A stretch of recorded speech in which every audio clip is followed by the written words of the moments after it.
Hi, this is Sky Nelson Isaacs, author of Living in Flow, The Science of Synchronicity and How Your Choices Shape Your World, and the creator of the Living in Flow course. I want to answer a question today that has come up recently and many times in the past, which has to do with how my synchronicity can influence you, and how it is that when one person is experiencing a synchronicity like their plane is delayed, and it actually gives them some important insight as to what they really need to do and to cancel their trip to be with their family, how that impacts other people on the plane, how it is that events in the world can happen which affect a lot of people and yet can be meaningful in a synchronistic way for an individual. So this is a difficult question, and let me just state right off the bat, I don't know.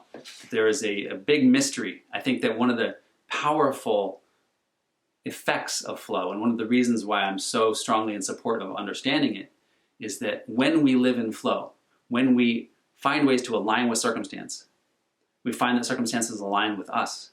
And not just me, but us. We find solutions emerge to our problems which satisfy many different perspectives. So if I come into a business meeting with one idea of how I want things to go, but I allow other ideas to emerge, what we probably find in the end is that nobody's idea gets used, but something synergistic of all of them happens, which allows a solution to emerge that nobody could foresee, but it comes out of the flow of the dialogue, out of the expression of everybody's particular perspectives. And these solutions do satisfy the needs of everybody, and it can serve as synchronistically or some kind of meaningful coincidence for multiple people.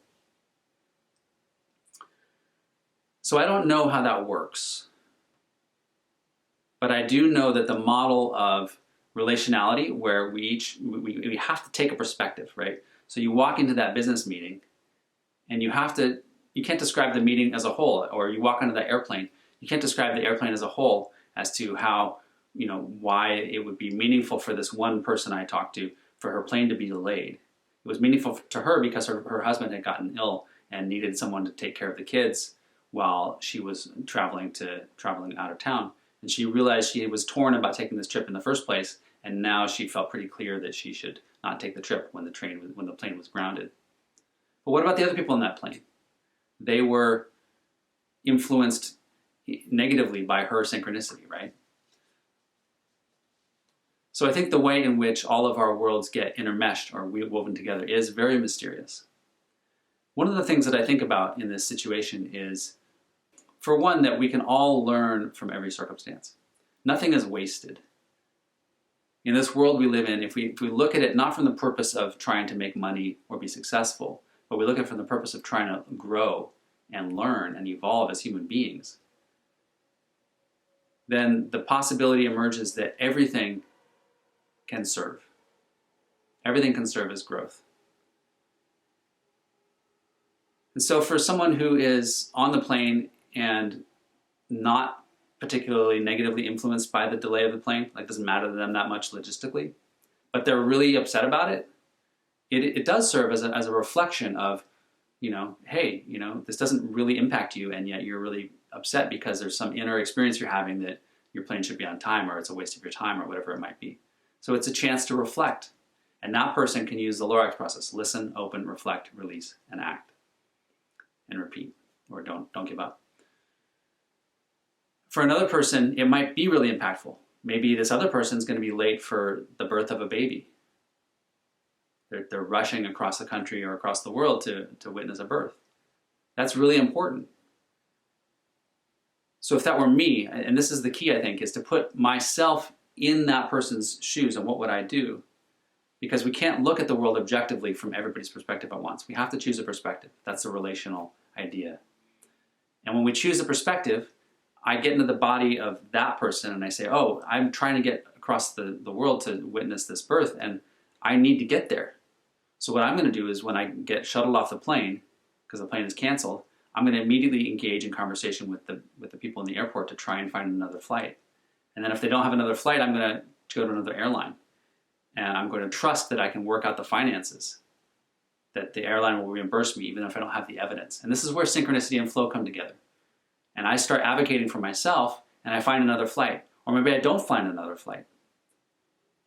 If I find another flight, I trust that the finances will work out and I don't let that get in my way. If I can't find another flight, I trust that the timing will work out.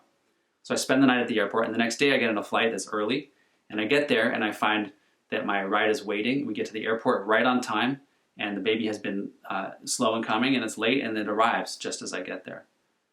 So from my perspective as that person, there are different ways for other branches of the tree to unfold differently, which support my journey. So we have to remember that in this model, everybody's branching tree is flexible. So if you have a synchronicity that impacts me, my tree is still flexible to be adjusted in other ways to allow my needs to still be met. The goal here is that I think it's possible through flow that everybody has their fundamental needs met. If you think about fundamental needs as the need to learn and grow and develop into greater versions of ourselves, not necessarily to get the material things that we think we want or need. But this is a complicated issue, and there's so many versions of this that I don't want to speak to. You know, how is it that some people find themselves in poverty or in war? There's certainly a lot of cases where people don't have the choices that I myself have to really confront some of these difficulties, you know, like be able to spend money on an airplane flight that you're not sure you're going to get reimbursed. Other people wouldn't ever be able to really risk that. And I don't claim to have any knowledge of how it's possible that some people can be really hurt or traumatized in situations by other people's experience, you know, in war zones or whatever. So what I suggest is, I don't know how those situations relate to the model of synchronicity and flow. As a scientist, what I want to do is I want to understand the basic model for the simplest situations. And I recommend that we look at the simple situations in our life. How is it that I create problems for myself just in getting to and from work? How is it that I create problems for myself in my relationship with my spouse or my child? Not in the places of deepest wounding and difficulty, because we don't know enough about the real meaning of life, I think, to understand why some people suffer more than others.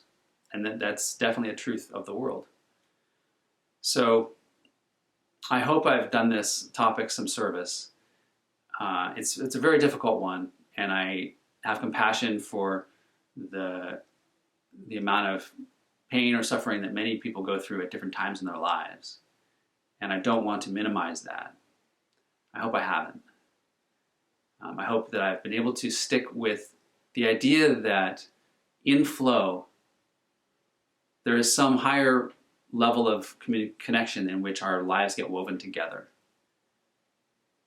And when we can get into flow with life and learn from our experiences as they show up, we can make the best of those experiences in terms of weaving into other people's lives and getting to what we need in our life.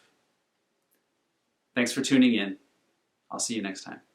And you can find the Living in Flow course at the website www.theletterinthrivehere.com/livinginflow.